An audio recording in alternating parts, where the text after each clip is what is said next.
Я приветствую вас, дорогие друзья, уважаемые гости. Greetings to our guests, visitors, subscribers to our channel. Thank you so much for following our live streams on Alexander Shelest channel and Alexey Aristovich's channel. Thank you all for knowing what to do. How do you change the settings of the country if you are in Ukraine? And how do you stay connected and informed? Alexey Nikolaevich, good evening. Good evening. You know, we have a ton of questions to you. A lot of events, I think, either historic or at least many people pretend that they are historic. I will take traditionally 30 seconds while everybody is still coming online and connecting to our stream on that situation that we are living through today, basically live on air. I think it's only Alexey Arestovich who can comment on this. So dear viewers, please keep your patience.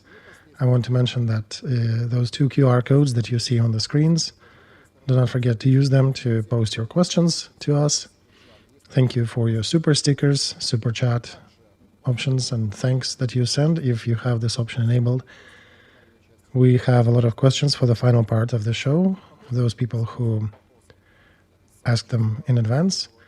And then we'll go to the closed group and chat at the end to discuss whatever else you guys are bringing to ask. We will have a good lively discussion today, and this will be in the final part of the program, but I suggest we begin traditionally with a polling. Today's poll sounds like this. Please finish the question, finish the sentence. Negotiations in Istanbul are, and here are the options: a fig leaf of Zelensky's capitulation, last chance, it'll be worse going from here. Another option is prolonging, Istanbul 2 is a bluff. And option number 4, it's inevitability. Trump will not forgive those who will break these negotiations. So these are different options. Trump has hinted that he is flying to Saudi Arabia and he might swing by Istanbul if he needs to.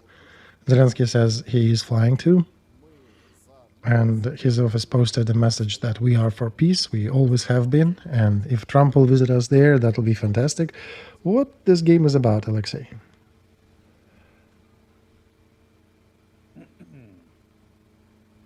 Well, let's start like this. First of all, it's not the game that entertains me, which most people fail to understand in its entirety, and they breed different versions of ways to understand it. I'm looking at different dealers of public opinion and how they present it now.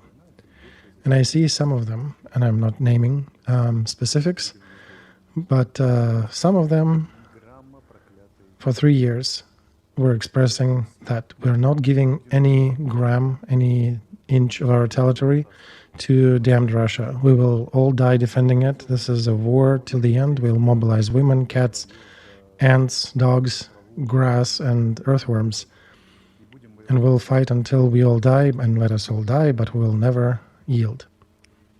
And then there is that magic click, and the Supreme Z announces that these negotiations need to be respected. And until now, we need to say that he was a staunch opponent of these negotiations. Up until now, he still has not cancelled his order forbidding negotiations with Putin, yet he rushes to Istanbul himself. And upon his click, all of these media heads start telling stories about how our wise leader had beaten Putin's politics, how he's uniting with Trump. And wait a sec, you just cursed Trump yesterday. Last day he was called an impotent American nobody who thinks he knows, but apparently today he's amazing and they want to do things with Trump. They will prevail over Putin with Trump, and Trump is the sun on the horizon, on the sky. You know, the fun part, I could only imagine, and just this is an interesting scenario for you. If Putin and Zelensky actually do find something to agree upon, I think it's the same apparatus that will be touting that Putin and Zelensky are wise leaders who found a way to stop this war. You know what? This is all so ridiculous that some people accuse me of changing my views in flight. I have nowhere been nearly close to the degree of changing of directions presented recently by our glorious leader of Ukraine and his cabinet and his talking heads. Because just a month ago, Trump was the most horrible person, almost on par with Putin. And even last morning, he was still horrible. But today, after noon, he's suddenly the savior of our nation, and Zelensky and him have always been together, joined at the hip. And, you know, I'm connected to a lot of diplomatic figures, a lot of different channels, and I'm asking them, fellas, what do you think about what's going? And I've heard so many interesting theories and interesting interpretations of what's happening. And some of them do spill bits and pieces to Facebooks and social media, and these are the ones that are being tossed around by society at large. So let me count some of them. The most patriotic version says that Russia is dead. It will die the day after tomorrow in cruel sufferings, and this is the only way for them to survive.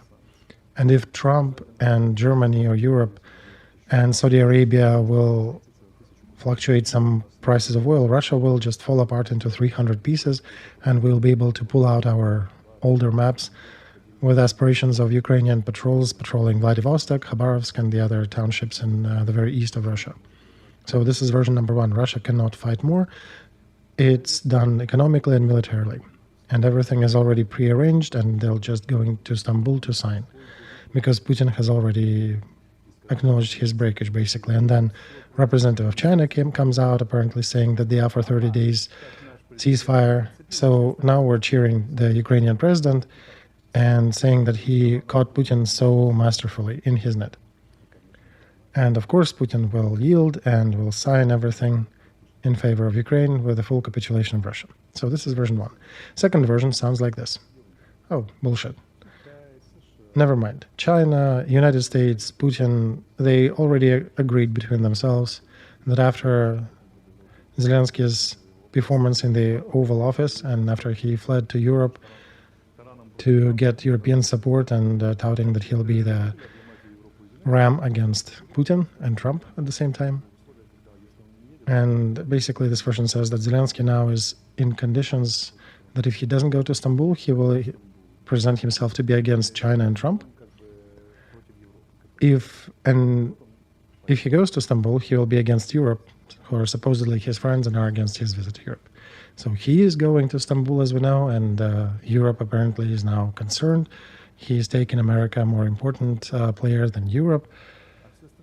And these are two major versions. There are probably 7 or 8 more that are going into more obscure things, that even Indo-Pakistan conflict is part of that bigger play. So I wrote a post in the social media today that when somebody throws a stick at the dog is looking at the stick. When that stick is being thrown at the lion is watching the one who is throwing the stick. So even if that stick has the Istanbul written on it, the message is, do not look at the stick. Do not rush to reacting to all these options and versions. Believe me, those people who have much more complex access to information than most of our viewers, they are failing to understand the entirety of the picture. They do not see the whole puzzle. It is unfolding as we speak. And we do not need to follow the fishing rod pulls on the worm to see it wiggling. We need to look at the one who is holding that fishing rod. Because the amount of screams that we had in Ukraine while they were cursing Putin and at the same time praising the ceasefire, this is an interesting turn of a history where the lack of information presents a wonderful opportunity for a lot of conspirology and different conspiracy theories. But ballpark, everybody wants this war to be over with. if you do make a couple steps backwards away from this situation to see it from the bird's eye view, we can see that Putin has not achieved much in Ukraine. I'm not even talking about Ukraine itself. We're also not in a good position. Trump is also in a confused state, and it's only Xi Jinping's laughter that you can hear coming from somewhere in the east. Core matters, the reasons for this war are not removed, are not solved. They're not even touched upon. Temporary ceasefire for a year, for 2 years, 100% means a new war until these core reasons are resolved. So a question that I would pose here, do we want to work with the reasons of this war, or do we want to celebrate that we can do a ceasefire? That's why I have no illusions. And of course, it's nice when nobody shoots for 30 days, but let's see if they actually hold that truce. But since we have not touched the real reasons for this war, this is not peace. This is a landmine under peace that will likely explode again in not so distant future. You know, Alexei, everything looks like some magic behind the scenes game. Everything started with our, how do you call them, friendly trains and receptions and anecdotes. Oh yeah, we did hide the flour that we wanted to use to bake the pancakes for dignitaries. And unfortunately, right, the journalists are taking pictures and talking about that. Alexei is referring here to the flour that supposedly was made of grain that grew on the fields that were mined with landmines and shelled with Russian mortars that was used to bake something for Prince Harry when he was visiting. So that's what it started with. And then there was Putin's ultimatum, to which Zelensky responded overnight from Saturday to Sunday. The answer was direct negotiations. Until then, there was no offer for direct negotiations from presidential office. Everybody was appealing to partners and intermediaries. Even Trump was looking for intermediary party. There was no idea of direct negotiations in the media sphere outside of a couple outlets that you very well informed about. So essentially, if you did not watch the media, Putin suggested that he is for peace, for ceasefire. Zelensky suddenly jumps on a bandwagon, something is happening with him, and he says, sure, let's do direct negotiations and put an end to this. Let me bring up something. I'm Googling that statement that his office made. Here's his publication. It actually is his WhatsApp. First, Telegram. So here he says, just heard the words of President Trump. I supported him in his idea with an idea of complete and utter ceasefire. I supported him with an idea of direct negotiations with Putin. I'm still figuring out why is he involving Trump in this. And of course, he's saying that we would want Trump to be present in this meeting with us in Turkey. And we'll talk with Erdogan as well. And here is one more statement from Zelensky. He's again highlighting that unfortunately the world has not heard the clear answer from Russia, whether they will participate in these negotiations. And as for a lot of suggestions for Russia to a ceasefire, they remained quiet for the whole day. Very surprising lull and quietude coming from Kremlin. But Russia still has to finish this war. And the final paragraph here says that Ukraine did not want this war for a second. We, with partners, do care together about security and safety of our countries, and we're preparing the reliable platform for the future peace. So together with partners. Trump, looking at these statements, is chained with very impressive chains to Zelensky and his behavior. Yermak also supported this statement in his socials, saying that, look, Zelensky and Trump are together. It does remind me of a circus, however. Why is that all these strong leaders who supposedly visited Kiev last weekend, and now they're presenting ultimatums one after the other, Germans, French, Macron, Merz, they we're also on the phone with Trump. And even Putin at night came out with his statement. Some people are guessing probably after conversation with Trump or maybe with Xi Jinping. He did talk to somebody. Do you think, Alexei, that this is all just a performance? But why? To disrupt the negotiations? Well, look, Alexander, we do not know whether they will interrupt or sign the accords. All these conversations that we see in Ukraine now, they actually matching word for word my narratives in your streams and Nikolai Feldman's streams for the last year or so. And one of the things we're talking about that we need direct negotiations, right? Now, however, Shelest and Arestovich have no right to suggest these ideas, so we are sanctioned. But Zelensky has this right, so we are sanctioned, we're off the media sphere in Ukraine to some degree, and he's the only one talking about it. But the only reason for this tremendous push with all his media and all his office and other media channels is to draw attention away from spring of 22. Because somebody can post a question, why did you fight for 3 years? Somebody will post this question if Istanbul negotiations will succeed in 2025. Somebody will ask this question, why did you fight for the next 3 years after 22? You had a better situation back in 22 than now in 25. And if 25 will fall through, then 26 or 27 will be even worse. And again, this question will come back to haunt us. Why did we not sign anything back in 22? And Office of the President will likely continue distracting people's attention because from these questions, from these hard questions, because they have no answer. Why did they continue this war?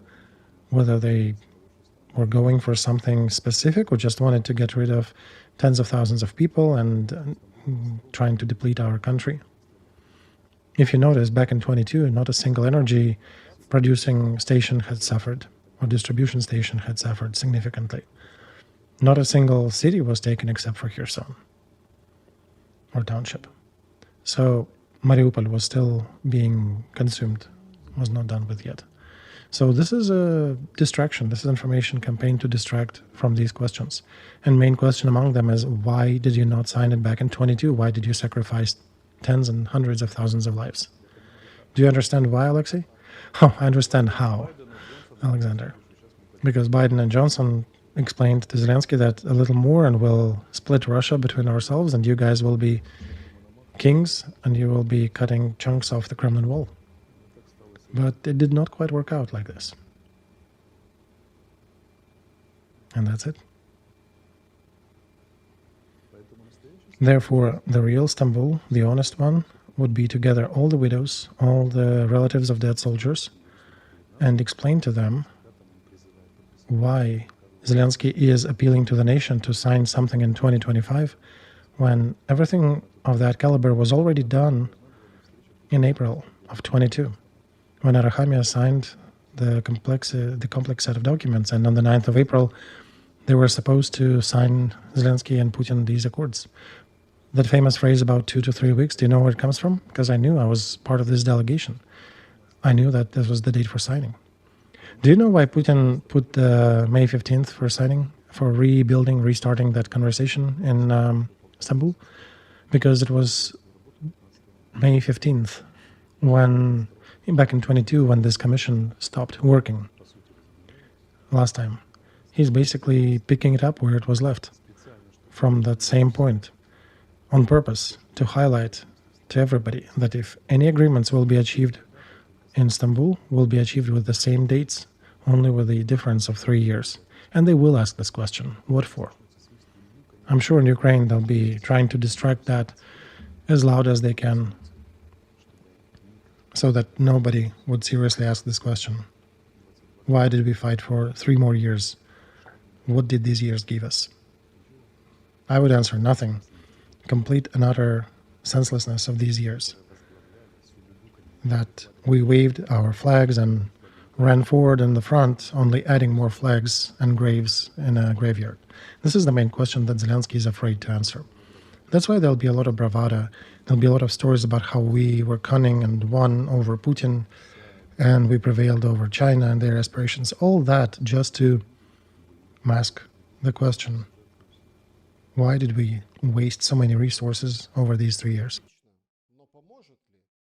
Very logically, Alexei, but do you think it'll help? Depends who will be asking the question. If Arestovych will present it, people will probably try to talk about it in hushed tones. But if Putin comes out and posts this question, it'll be much more difficult for Zelensky and his talking heads to navigate around it. That's why they'll have to start reminding everybody that Putin is a scoundrel and a horrible figure, and you should not be even listening to him. And also forget Russian language, because it brings more trouble. Like a real patriot, forget 100 words a day.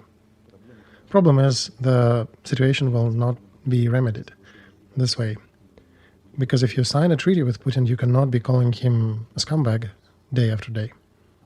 And if you're going to Istanbul to create another scene like in the Oval Office, and you're not implying that you'll do a peace agreement, that means then you're a dual-faced entity, and you're not, all your words are just for nothing. You're not for peace.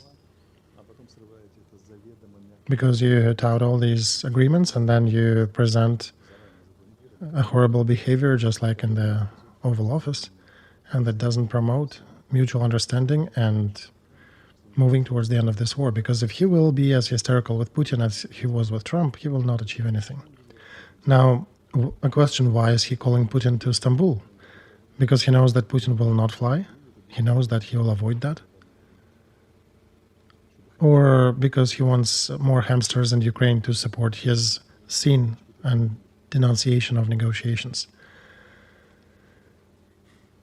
Okay, Alexei, if we turn on and turn off all this mesmerizing, all these hand gestures when your attention is being attracted to something, and meantime they're taking away the biggest bill out of your pocket, then the logic suggests us that Putin, that pause that Russia is being pregnant with, that Putin may hold this pause for a while, and then somebody, not him personally, may come out and say, well, it's not important. Peskov today was trying to say that nobody talks to Russia in the language of ultimatums. I thought it is similar to that message that you just talked about. Do you think Putin will agree to negotiations, or do you think it's too much? Look, Alexander, you need to understand, and not you personally, but our listeners, Putin may agree. He may agree to a 30-day truce, then make it 60-day or 90-day or 120 days, and then maybe seize this war for a while, completely. And now the main thing is not the reasons driving him. Whether it is agreement with China, agreement between China and states against Europe, or anything, something else, this is unimportant. What important is that reasons that brought to this war, they're not removed. They're not even talked about. And that means that the war will repeat again. 100%. 2027, 2028, 2029. And most likely will be closer. So closer to 2027. I would give Russia a couple of years to rebuild their economy, to reform their armed forces, and to start certain social political processes inside Ukraine and help them. For example, help leave those Ukrainians who want to leave. If we have military heroes who are fighting on the front telling in the interviews that the moment the war is over, I'm leaving the country and taking my family with me. You can only imagine the condition this country will be in 2027, when a lot of people would have already fled, even more than we have now, and Russia will likely pump even more money into their military complex. And for these 2 years, between now and 2027, we'll be told that our economy is so much better, that Russian economy is breaking apart. I keep telling these people over and over again when I have to talk to them, look, Iran is under sanctions for half a century already, and serious sanctions, not like the ones slapped on Russia. Iran is leading 3 regional wars under sanctions. Even Trump had to consider the Houthis in his military politics there. Continuous uprising, continuous things in Palestine. You think Russia is less strong than Iran?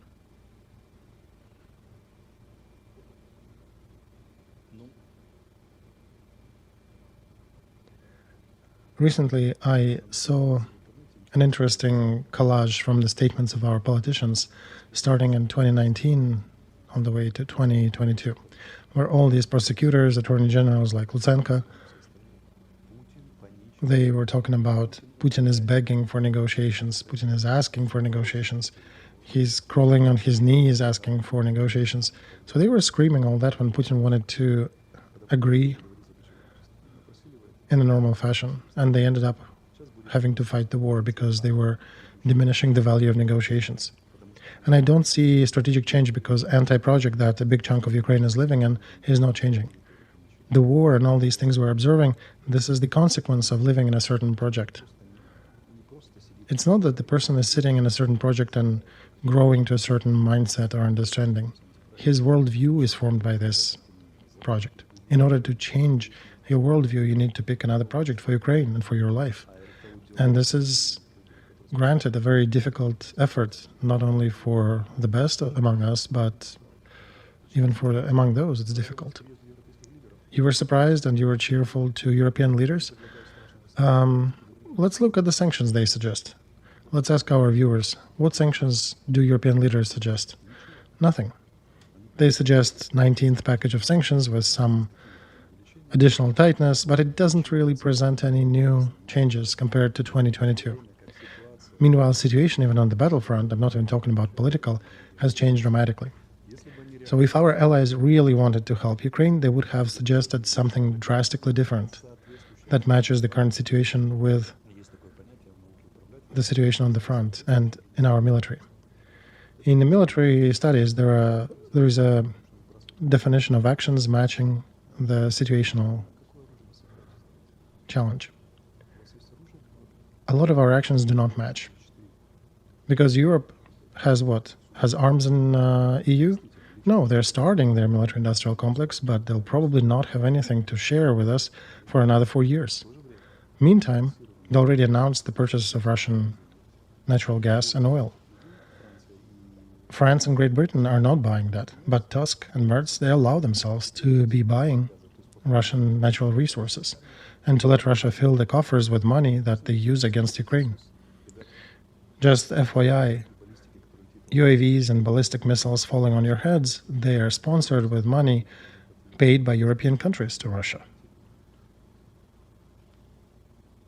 Look, Ukrainians, a certain part of Ukrainians who are proponents of this anti-project that has been making life difficult for Ukraine, they, for example, can see the video of the drafting commission hitting some draftee that they managed to catch on the street.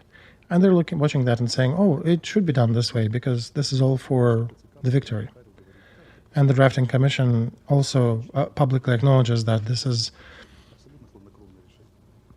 a very cruel decision.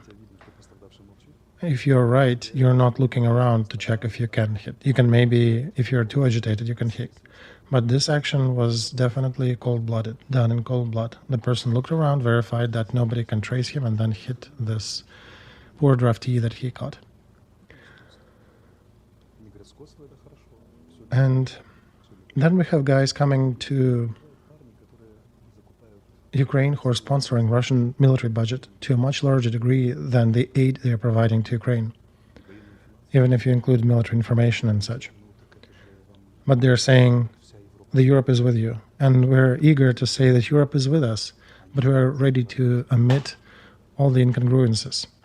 Our memory is like the guppy fish short, without ability to connect two simple things together. 2 months ago, the head of German military intel comes out and says, oh, it's good for us that Ukraine fights. It gives us more time to prepare and to restart our military-industrial complex. Ukrainians, are you okay with fighting for them while they're preparing and figuring out how to solve their own risks? Because they continue, meantime, while you're thinking about it, they continue paying Russia for natural gas and oil. And we are shielding them with our bodies and our blood. And these ultimatums of Germany that will slap some sanctions on Russia in 10 hours, what sanctions? What can you do, Germany? Britain recently sanctioned 100 of Russian trade vessels of the Grey Fleet. I have a question, why not all 400? that are known. Because India said that please don't do it. Which vessels are being sanctioned? Where are they going to? What are they carrying? This deserves investigation, because some of these vessels bring oil to India, and Britain cannot attack India.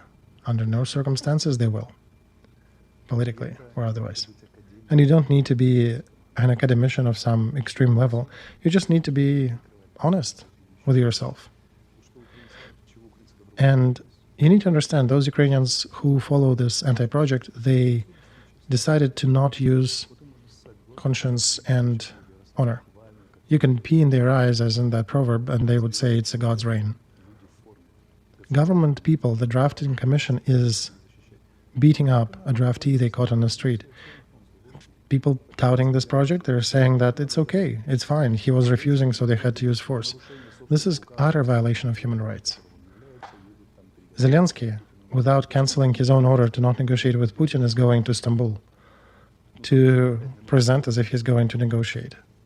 Even that is coming unnoticed. So Europeans are purchasing spare parts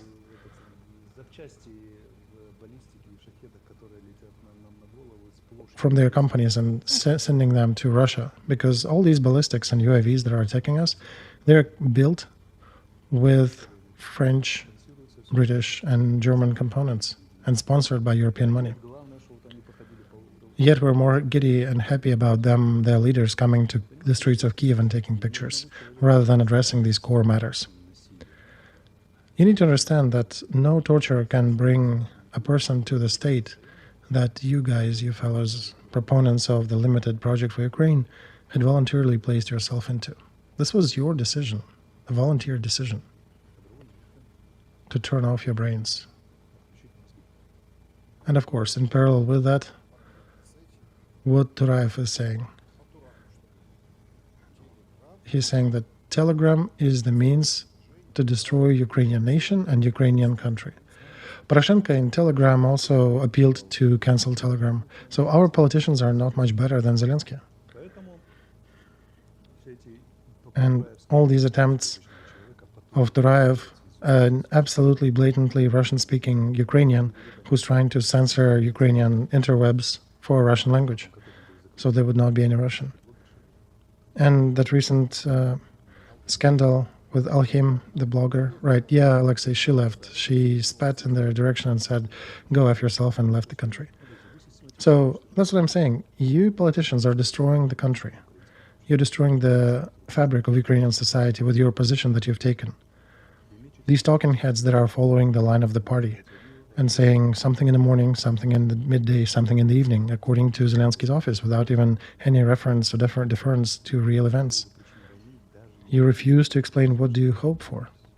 You hope that in 2027 that somehow you'll become stronger and you'll be able to dismantle Putin's legions all the way to Siberia, and you'll have some thankful people throwing their clothes under the tracks of Ukrainian tanks in delight. You've lost this war, and you'll lose the next war in a much more rapid fashion, with perhaps even losing Kiev or some left bank. It would not be on the Putin. It'll be on you. Putin will just highlight that.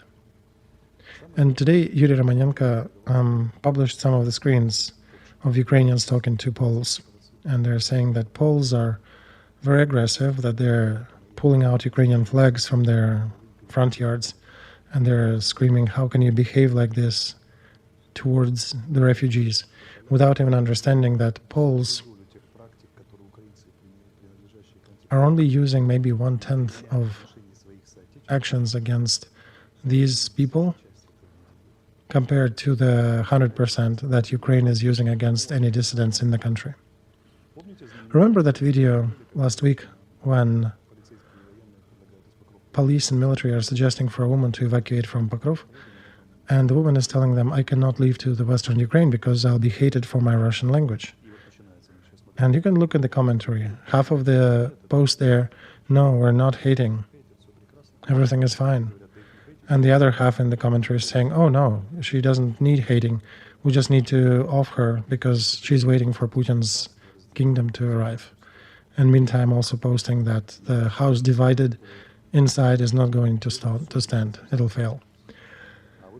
Or that other story when Apricot Publishing House burned a series of children's books published in Ukrainian because there were some wrong commentary under them, and only later found out that a competitor of the author of these books was the one who published those accusatory comments in the social media about these books.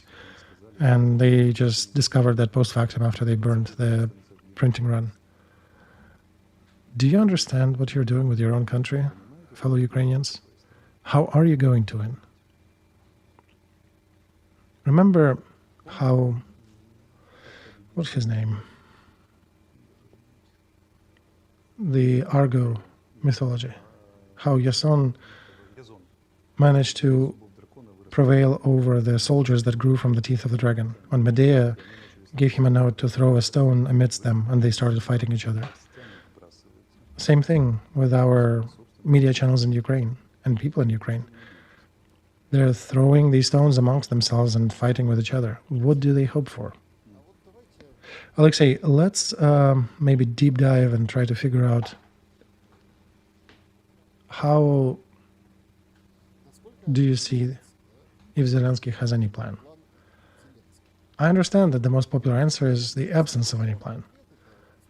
And okay, we can acknowledge that. That's one of the plans of no plan. The viewers can definitely see that in his behavior too. But I would think it's probably not a random series of events. I think you just highlighted a very important scenario line for the future events. Even if hypothetically Putin, whether it be, or maybe somebody else who will come to these negotiations, Trump may not even get there and Zelensky will be there and you cannot disrupt them, etc. And somehow there is some agreement struck in these negotiations for a month, half a year, 2 years. As far as I can understand, Zelensky still wants to stay in power all the time. Therefore, the question of project for Ukraine is principally important because it appears that Istanbul 2, Zelensky will have to execute. Right, Alexander, look, Istanbul 2 is like roughly Minsk 4. What happened with previous Minsk Accords? They were prolonged, they were pushed aside to as much degree as possible. What happened when the war started? They said, well, we just didn't get to them. So if somebody thinks that Putin will eat that, they're wrong. The fact that he started this war indicates that he does not want to buy anything, any promises from Ukraine, only the actual things. And we should ask ourselves another question. What is the life finish for Zelensky? Do you remember the movie Kinzadza, the Soviet-era movie? There was one very smart thought going as the motive through this movie, that the violin player is not needed. Same question here. Who needs Zelensky after this war? Now he's piloting that plane called Ukraine. Okay, the war is over. The plane is on the ground. Who needs him? What for? And this is not my comparison, but there was a fellow named Sikorsky who was the head of Polish government in exile. And when he became unimportant, unneeded, something happened with his plane, with all of his cohorts. This is the destiny of Zelensky, I think. Do you think he understands that? I think he does. What is he going to do? He'll try to protract the process to as much as he can. Perhaps something changes. He's holding with a death grip on his throne. And the only question he is interested in, if I'm opening that secret to our viewers, I hope I'm not, but he's only interested in his own future. He doesn't care how many more Ukrainians die. Who else is going to be beat up by the drafting commission? How much more France and Germany and other countries will be buying from Russia? And why don't you ask them when they don't give you enough military supply? And one cannot say that it is of no interest to Zelensky. Of course it is. Maybe item number 150. So my question then goes to the viewers, to our nation at large. Where are your interests? because he will be holding on his chair. They will even drop the plank down to 18 years old to serve in the military on the war. They'll probably start drafting women. But if the war is over, there'll be no explanations that he can present why he is still in power and why the elections are not being conducted. So I think he's starting to think about elections, and therefore he slaps the sanctions against me, against Poroshenko and Klitschko. So Zelensky is building, according to politology, his own dictatorship, personal dictatorship. Do you want to live in dictatorship? Some people are saying now in social media that, well, a little bit of dictatorship is okay because it is war. Okay, the war is over. Who promised you that dictatorship will be away? Some of you are saying that Arestovych talked too much. Poroshenko, on the other hand, is talking completely patriotic. He still gets sanctions from Zelensky. I'm saying things as they are, in a very harsh manner, and I'm sanctioned too, so rhetoric doesn't matter. The logic of these sanctions is different, not what you're saying. Rhetoric is very simple. It's about elections. But he is building his own personal dictatorship looking forward after this war, trying to bid on the elections where he has no competition. By the way, news for your entertainment. Central Election Committee of Ukraine answered Poroshenko's question that sanctions do not forbid a person from running on the ballot for presidential position. This is an answer to those who said, oh, if there are sanctions, Arestovych will not be able to run for presidency. I can. The only fact is that being under sanctions, it does limit your motion and your options to run your campaign. And that basically shows that Zelensky is trying to continue his leadership of a country even when the war is over. So I'm sincerely curious what fellow Ukrainians are going to do with this dictatorship after the war is over. Are you going to the streets? Are you going to say that we do not like dictatorships? Will you be bringing some slogans against Zelensky and his government? Or you've been pushed so much under the carpet in the last few years that you will just comply quietly? Or you'll huff and puff in the kitchens and never come out? Because apparently we can wipe our butts with our constitution, but after the war we'll come back and use it as a proper tool. I'm really curious to see how that dynamics happens. You understand, you cannot be pregnant a little bit. Dictatorship is not a construct that allows that. And we know that even from Roman history, there was one person who took power during crisis twice and then returned this power back after the crisis was over. Yet this fact actually remains unique because, and that's why we remember this person, because he managed to take power and then give it back up. So if those people who are saying that it's only for the war times and after the war will be proper democratic, I'm really curious to see how democratic you'll be.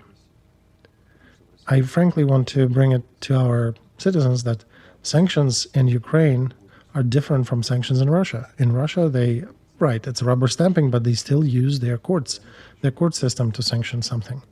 In Ukraine, it's done by presidential decree or word of mouth. And you all support that? How do you think you'll defend yourself from out-of-court prosecution, yourself and your friends, after this war is over?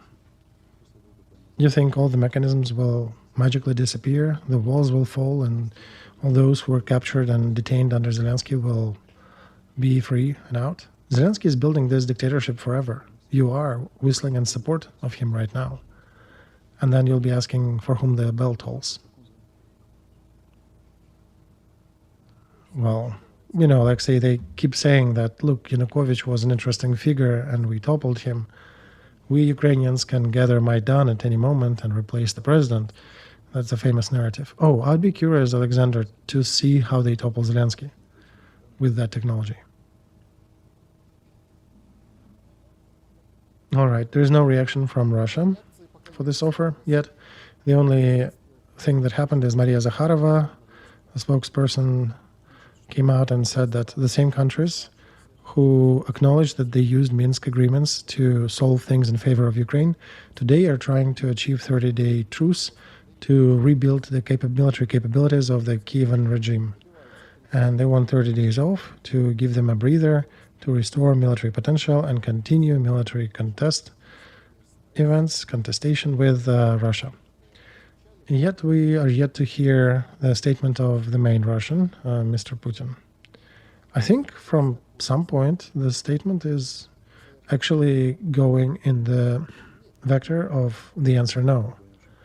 Right, Alexander, their statements are very simple. We are ready for a 30-day truce if Ukraine will not be getting arms supplies during these 30 days. They had this demand and they never removed it. Now, why would they denounce this suggestion now? Because representative of China came out and said you need to agree? Oh yeah, it was actually just dispelled. That didn't happen. Okay, understood. Even if it was true. Okay, let's imagine even Trump flew to Istanbul. What can Trump do to Putin? Does he have any instruments? I would say he doesn't.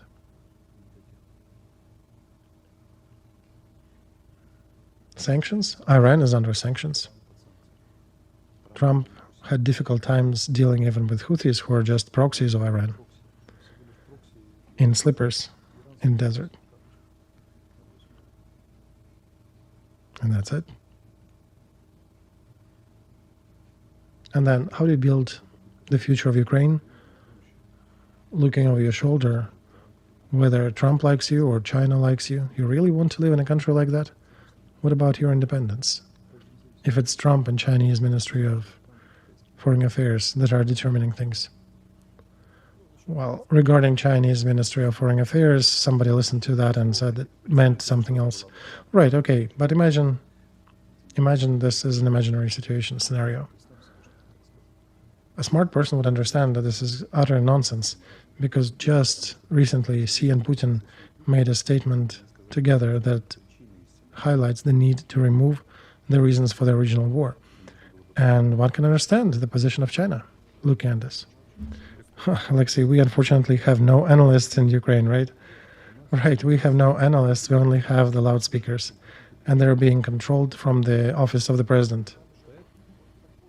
You know, there was a huge stack of documents signed between Russia and China during the World War II celebrations.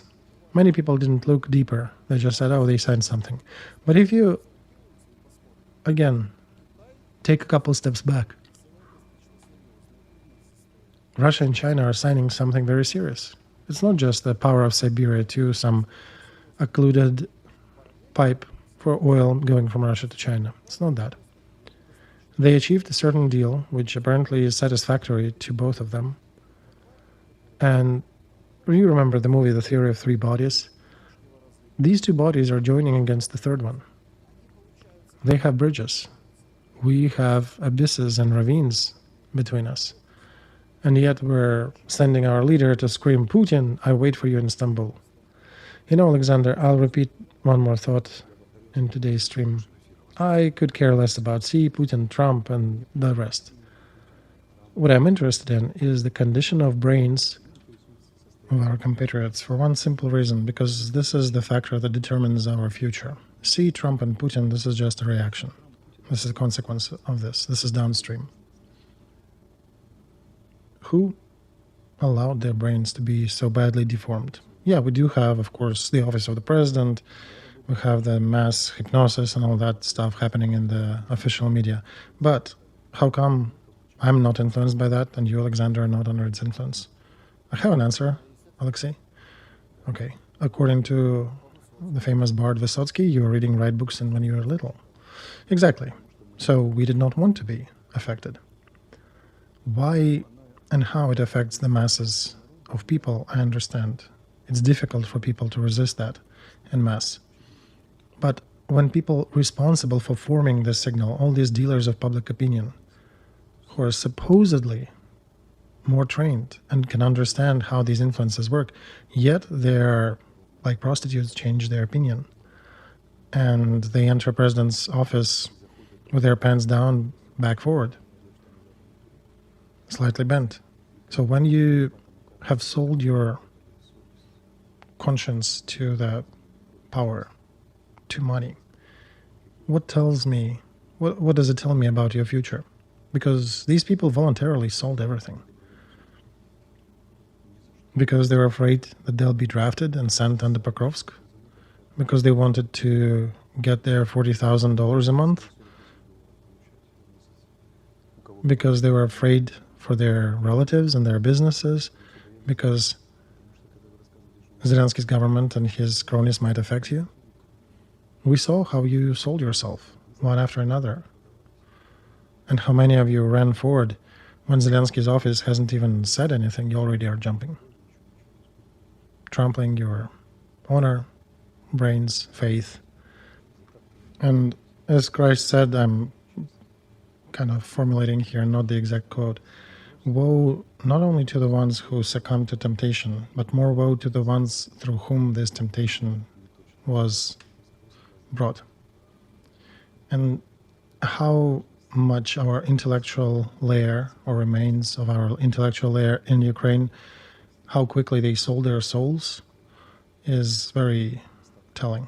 This is the lesson of this war. This is the main reason why this war occurred. Why is it going the way it is going, and how much of a consequence it will be for all of us when this war will be over with, when there'll be a period between the wars and the next war will start. Alexey, I did not know. I was doubting whether I should read it aloud to you, but I'll read it.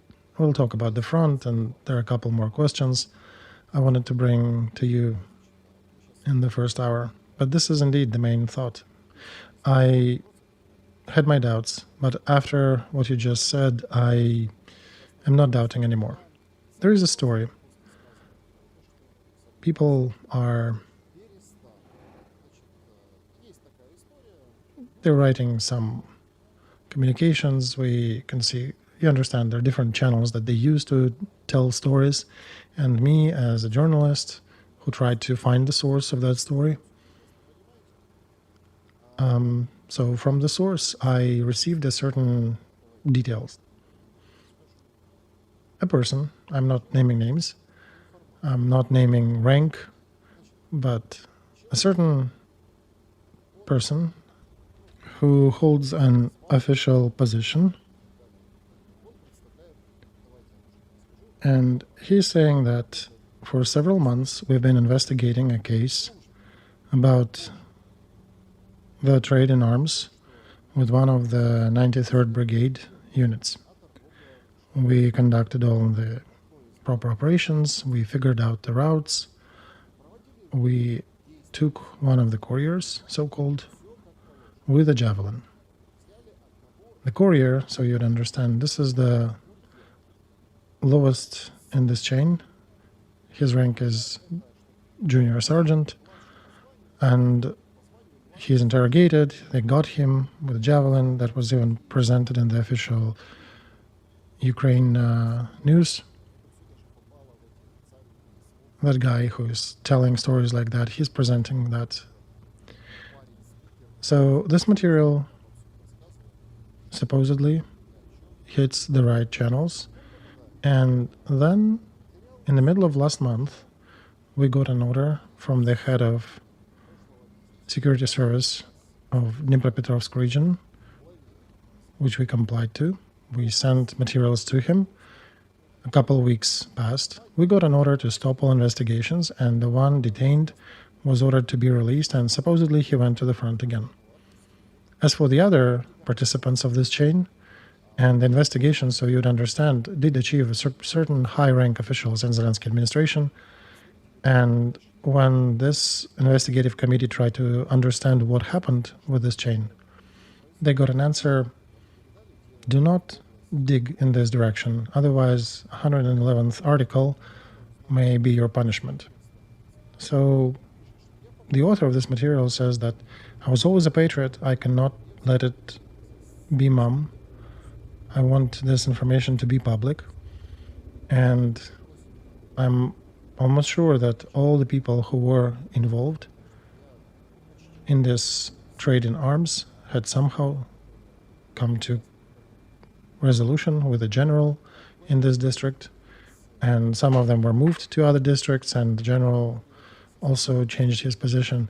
But I don't know more details. I just know that some people were moved in their regions, but they were not investigated, they were not court-martialed, and they were not punished. Alexey, Are there people who do not sell their souls? Of course they are. But as a rule, they are facing Article 111, treason to the country, because if you do not follow these corrupt schemes, you are essentially a traitor to this regime. And this is what weird inversion we're facing. Today, being smart and being noble and being truthful and being honorable in Ukraine is treason. Today, having your conscience is treason. Do you think Ukrainians have a chance, Alexei?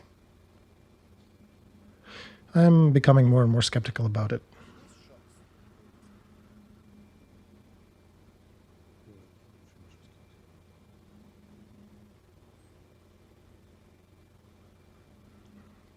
All right, we have another news about Minister of Foreign Affairs Fidan and Lavrov talking to each other on the phone, diplomatically discussing the efforts about peacemaking initiative in Turkey. This is live commented by Turkey. So we're tracing, oh yeah, Alexander, the meeting will likely happen. I'm just concerned to a degree that it'll be effective. It's just that even if they manage to sign something, this is just whitewashed coffins. Looks nice on the outside, horrible on the inside. If we're not addressing the reasons of this war, all that is like trying to treat a dead body. Even if we cease fire for 450 days, the war will then repeat itself until the reasons are removed and resolved.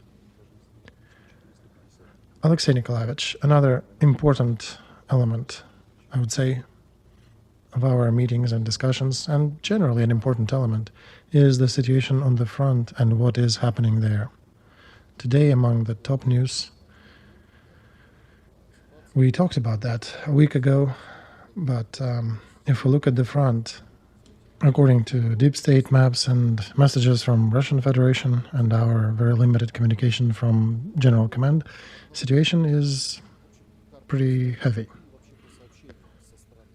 There are basically hundreds of yards, 500, 600 yards left between Russian troops and Dnipropetrovsk district. Drones are flying, of course, way further, but here is that border. And that is of a concern to many people. Uspenovka, Udachnaya, Kotlerovka, that was reported today by Ministry of Defense of Russian Federation, was taken, was occupied. Alexei, if it is all right with you, let's start with this point on the front. And basically this is getting to the border with Donetsk region in one place, which is effectively announced Putin's military goal of the special military operation and his personal. Why do you think he succeeded in getting there, finally? I think, Alexander, it's for a reason that the order beats class. Russian leadership and armed forces are undertaking systemic efforts that we are not, and with all our ability to fight and to defend, they systemically pull on this rope and slowly but surely taking pieces. And with a couple more years of this warfare, they might even take Poltava. You know, however much people are jumping about Javelin and Istanbul, situation has not changed for the last couple years, basically. They are moving the front line slowly, but unfortunately surely to the left, with huge losses. And they are grinding through our defense forces and birthing social political processes inside Ukraine that actually add to our ultimate demise. For example, mistrust to the government system that we have. Mistrust in its ability to propose something adequate and to solve matters on the front. Look, the country that failed to solve the question of building strategic fortifications has no rights to pretend to any win in this war. to aspire for any win in this war. The country that fulfilled the military order only for 45% versus what was budgeted. It's about nothing. They think that calling Putin to Istanbul is the same as fulfilling the federal military order program. Have you heard anything about attempts to try to investigate why in the country in war, where such order should be implemented and completed by 120%, but this is not fulfilled, even by half? Oh, right, Alexei, but we allowed to export the arms in Ukraine. Exactly, right? Last thing we need now. Look, if we switch to the military topic, and I'm showing Toretsk here for a reason. Supposedly, Ukrainian Armed Forces are going into some counteroffensive in a column formation, and they were beaten up, and Russian troops have pushed further. Even though for a while Ukrainian leadership was concealing that operation, but finally they had to acknowledge. Fourth year of this war, and apparently our commanders are still operating in columns and not learning.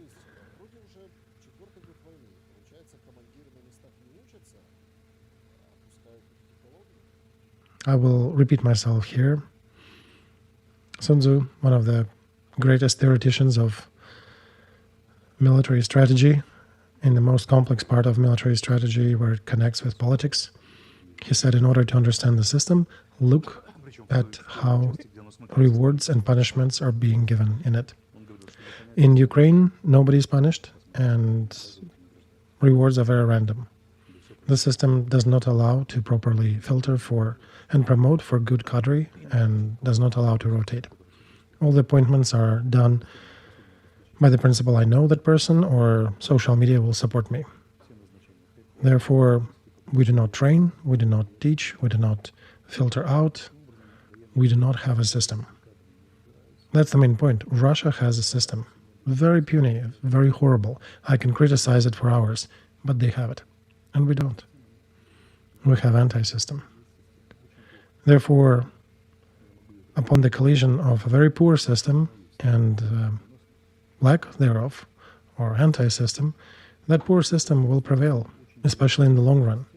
We have successfully completed the first month and a half of this war till about the 2nd of April. Russians have failed completely, almost completely, and they have almost completely lost this first phase. And we have lost the long phase, because the order always beats class in a long phase. And even the flock of sheep, if it has a leader, it can achieve something.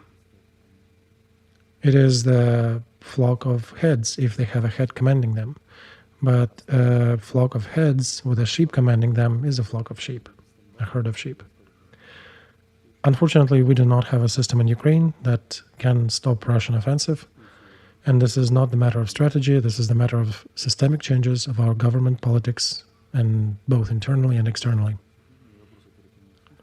Well, excuse me then, but then what the F negotiations Putin is going to talk about with us? You know, Alexei, you know, and our viewers know in my streams and my mono streams and in general, I always am a proponent to stop this war, to stop people from dying, to get to some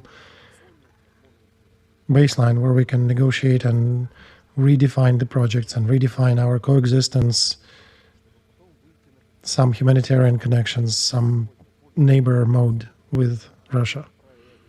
But you have just said, Alexey Arestovich is saying that it is impossible for Ukraine to stop Russian offensive. Then I'm sorry, but some of these commentators on the Russian side supposedly are right. It is May 12th, and Russia needs just to use more ballistics on Ukraine to verify that there are no negotiations. Everybody will be screaming about more ballistics. And then you can start hunting, missile hunt on the top leadership of Ukraine without concern of lives of peaceful citizens. And then Russia should just wrap it up if there are no perspectives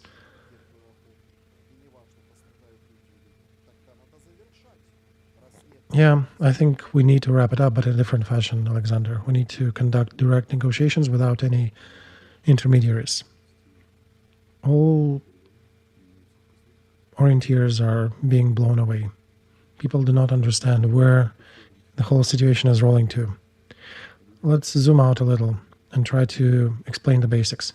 Imagine you and I have quarreled. And I'm saying I cannot write Alexander a message directly and acknowledge my fault. I need some intermediary.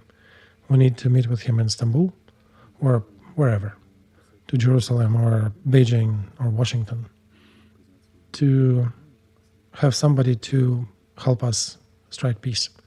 What does it tell about me? That you're guilty? No. Number one, I'm a coward. I cannot take some blame, acknowledge my mistakes, and ask for forgiveness. Second, it tells that I'm not a standalone subject. I'm not responsible for my actions solemnly. You know, the sign of independent person is that he solves his questions by himself or herself. This is a sign of adult, of reasonable adult who can solve his or her questions alone. If I'm saying I need intermediaries, I'm not an adult and I'm not independent. Just that indicates how diminishing the whole situation is. And I'm not even bringing historic references here that Russia and Ukraine, who have jointly won 26 wars against Turkey, today are trying to sit down and negotiate in Istanbul and asking for Turkish help to agree to come to agreement. That whole situation is a continuous chain of self-depreciation. People fail to understand how deep and low they went. You know what it reminds me of? I'll tell you an old anecdote. It's Gulag, Kolyma, very northern, northeastern part of Soviet Union. Some local authorities walking on his business. Suddenly somebody smashes his over the head with a plank.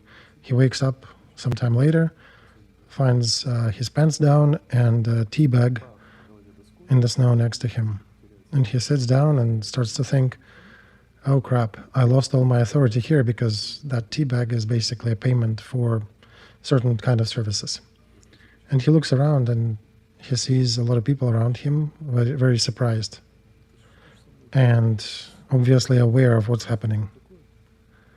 And he gets up and says, well, you know, even if I don't want to, somebody would jump here and blow me. And that's my situation, the way I see it with these dealers of public attention, how they behave in Ukraine. Being in a most despicable situation, having disavowed themselves of brains, conscience, voluntarily. These talking heads are trying to use some hype and pretend that it's not them who've been screwed with the pants down, but that they actually are so fantastic that everybody is chasing them to service them. And that's the situation I see. I don't have other words for what we're dealing with here. People are so used to living in hopeless, black, dark situation. They don't understand that they are in this situation voluntarily. End of the first hour.